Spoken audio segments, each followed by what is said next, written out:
السلام علیکم ورحمۃ اللہ وبرکاتہ۔ الحمدللہ وکفی وسلام علی عبادہ الذین اصطفی، اما بعد۔ اعوذ باللہ من الشیطان الرجیم، بسم اللہ الرحمن الرحیم۔ یا بنی آدم خذوا زینتکم عند کل مسجد وَكُلُوا وَاشْرَبُوا وَلَا تُسْرِفُوا إِنَّهُ لَا يُحِبُّ الْمُسْرِفِينَ۔ صدق اللہ المولانا العظیم۔ وقال النبی صلی اللہ علیہ وسلم لا يدخل الجنة قاطع، او كما قال علیہ الصلاة والسلام۔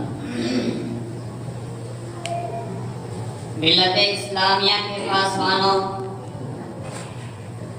بزرگوں اور دوستوں، اللہ رب العزت کا ہم سب پر بہت احسان ہے اور کرم ہے کہ اللہ نے ہمیں آخری نبی کی آخری امتی بنا کر کے دنیا میں بھیجا ہے۔ اسی امت پر دنیا کا اختتام ہو جائے، اب نہ کوئی نبی آنے والے ہیں اور نہ کوئی امتی آنے والی۔ یہ آخری نبی کے آخری امتی ہے ہم سب، اور اسی پر دنیا کا اختتام ہو جائے، دنیا ختم ہو جائے۔ اللہ نے قرآن میں فرمایا کل من علیہا فان وَيَبْقَى وَجْهُ رَبِّكَ ذُو الْجَلَالِ وَالْإِكْرَامِ۔ ہر چیز فنا ہو جائے گی، صرف اللہ کی ذات باقی رہے گی، اللہ کے علاوہ کوئی باقی رہنے والا نہیں۔ وہ وقت کون سا وقت ہوگا؟ وہ وقت ہوگا شر القرون کا، یعنی دیکھنے میں لوگ انسان ہوں گے، اپنے کردار اور کیریکٹر کے اعتبار سے وہ انسان نہیں، جانور ہوں گے۔ وہ زندگی جئیں گے، وہ کھائیں گے، پیئیں گے، سوئیں گے، لیکن ان کا طریقہ شریعت سے ہٹ کے ہوگا۔ ان کا کھانا بھی شریعت سے ہٹ کے، ان کا پینا بھی شریعت کے ہٹ کے، ان کا شادی بیاہ بھی شریعت سے ہٹ کے، ان کا سارا کام، سارا سسٹم قرآن اور حدیث سے ہٹ کر کے ہوگا۔ یعنی سماج میں جیسے جیسے لوگوں کو دیکھیں گے، بس اسی کے روش پر چلنے کے لیے اپنے آپ کو گامزن کر دیں گے۔ جیسے لوگوں کو دیکھیں گے ویسے ہی کریں گے، نہ وہ قرآن کو پلٹ کے دیکھیں گے اس متعلق کیا حکم ہے اللہ، نہ احادیث مبارکہ کو کھول کر کے دیکھیں گے کہ اس میں نبی نے کیا فرمایا اس کے متعلق، اور نہ علماء کرام سے جا کر کے پوچھیں گے، بلکہ ہر آدمی اپنے آپ کو سمجھدار اور اپنے آپ کو مفتی سمجھے، حالانکہ علم ان کے پاس نہیں ہوگا۔ یہ زمانہ جب آئے گا تو سمجھانے والا بھی گمراہ ہوگا اور اس سے سمجھنے والا بھی گمراہ ہوگا، دونوں گمراہ ہوں گے، اور گمراہی اتنی زیادہ بڑھ جائے گی، اتنی زیادہ بڑھ جائے گی کہ انسان جانور سے بھی زیادہ بدتر زندگی گزارے گا۔ انسان جانور سے بھی زیادہ بدتر زندگی گزاریں گے۔ بہرحال یہ وقت بہت خطرناک ہوگا اور حساب و کتاب کا وقت ہوگا۔ جب سے ہم لوگ دنیا میں قدم رکھے ہیں، آپ کو معلوم کہ اللہ تبارک تعالی اس دنیا کے اندر مختلف تبدیلیاں لاتے رہتے ہیں، کبھی بارش، کبھی سردی، کبھی گرمی، اور کبھی تیز دھوپ، کبھی زلزلہ، کبھی سیلاب، کبھی طوفان، کبھی پتھر کی بارش۔ ابھی آپ نے دیکھا ہوگا کہ بارش کچھ بھی نہیں، بس بڑا بڑا پتھر گر رہا ہے، بڑا بڑا پتھر، کتنے کھیت کو سلا دیا، کتنے گھر کو اجاڑ دیا، صرف پتھر کی بارش ہوئی. اور بعض جگہ تو گولے کی شکل میں پتھر کی بارش ہوئی، اتنے بڑے بڑے گولے نکلے آسمان سے. یہ زلزلہ کا آنا، پتھر کی بارشوں کا ہونا، سیلاب میں بستی کے بستی کو ڈبا دینا، اور اسی طرح سے ایسی ناگہانی آفتوں کا آنا جس کے بارے میں انسان تصور بھی نہیں کر سکتا تھا. یہ سب کیا ہے؟ یہ سب اللہ تعالی کی وارننگ. کیا ہے؟ اللہ کی وارننگ.